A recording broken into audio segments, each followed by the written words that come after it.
ওই দিন স্কুল থেকে বাড়ি আসার পর আমি স্নান শেষ করে খাবার খেয়ে ঘুমিয়ে গেলাম। ঘুম থেকে যখন উঠলাম তখন ঘড়িতে সময় সন্ধ্যা 6টা। বিছানায় বসে আমি মোবাইলের নোটিফিকেশন চেক করছিলাম। আমার এক স্যারের মেসেজ দেখে অবাক হলাম।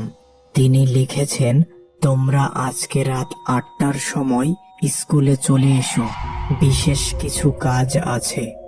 হঠাৎ আমার মনে পড়ল, আরে আগামীকাল তো আমাদের স্কুলে একটি অনুষ্ঠান আছে, হয়তো তার ডেকোরেশনের কাজের জন্য আমাদের ডেকেছে।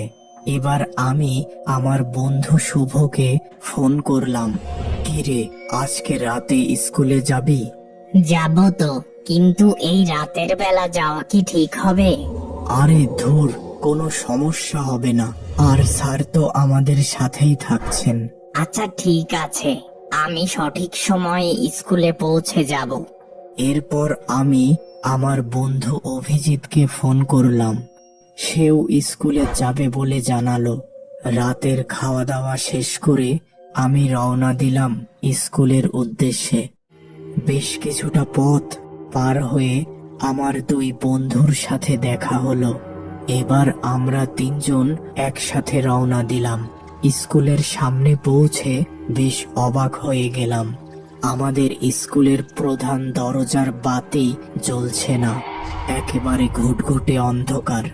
তাহলে কি আমরা তিনজন ছাড়া আর কেউ আসেনি?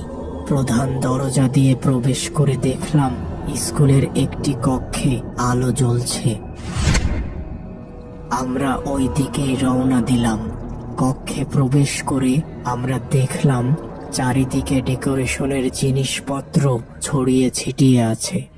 আমাদের হয়তো এগুলো ঠিক করতে হবে।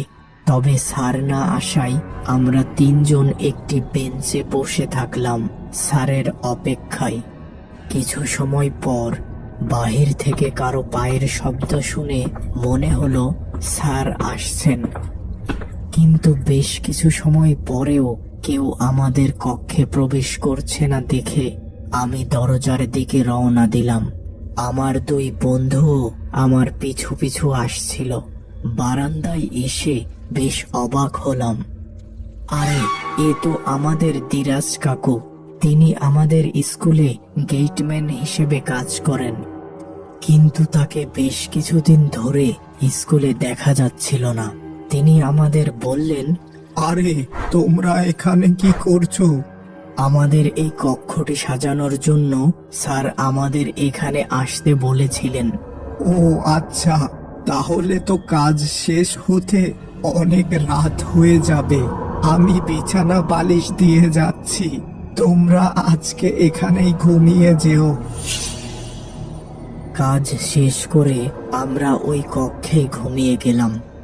রাত প্রায় 3টার দিকে শুভর ডাকে আমার ঘুম ভাঙল।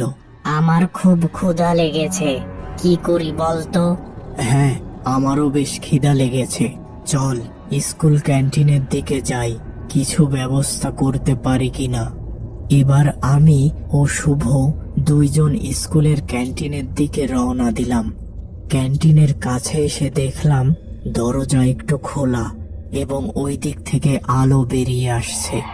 আমি এগিয়ে যেয়ে সম্পূর্ণ দরজা খুলতেই আমার জীবনের সবথেকে বড় চমক অনুভব করলাম।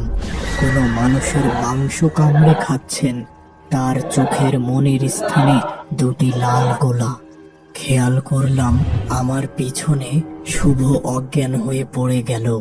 এবার দিরাজ কাকুর সামনের টেবিলে চোখ পড়তেই আমি এক চিৎকার দিয়ে অজ্ঞান হয়ে গেলাম।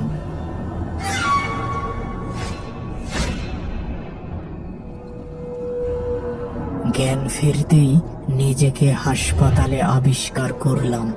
সামনে একটি পুলিশ ও আমার স্যার দাঁড়িয়ে আছেন, আর এক পাশে আমার বাবা মা বসে আছে। তোমরা কালকে রাতে স্কুলে কি করছিলে? স্যার, কালকে তো আপনি আমাদেরকে স্কুলে আসতে বলেছিলেন। না, আমি তোমাদের কেন রাতে স্কুলে আসতে বলবো? স্যার, আপনি মেসেজ দিয়েছিলেন, আর দিরাজ কাকুও তো রাতে স্কুলেই ছিল। কি ভুল বকছো তুমি? দিরাজ তো কিছুদিন আগে ফাঁসি নিয়ে মারা গেছে, সে কিভাবে আসবে? আমি এবার খুব হকচকিয়ে গেলাম। আমার মুখ থেকে কোনো কথা বাহির হলো না। আর হ্যাঁ, অভিজিতের লাশ স্কুলের একটি কক্ষে পাওয়া গেছে। তুমি কি এ ব্যাপারে কিছু জানো? এবার আমি বুঝতে পারলাম, কাল রাতে ওই আত্মা ধীরাজ কাকুর ছদ্মবেশে এসে আমাদের সকলকে হত্যা করতে চেয়েছিল, কিন্তু বিশেষ কারণে আমি ও শুভ বেঁচে যাই। আমার মাথা যেন আর কাজ করছিল না। ভগবানকে ধন্যবাদ দিয়ে আমি আবার অজ্ঞান হয়ে যাই।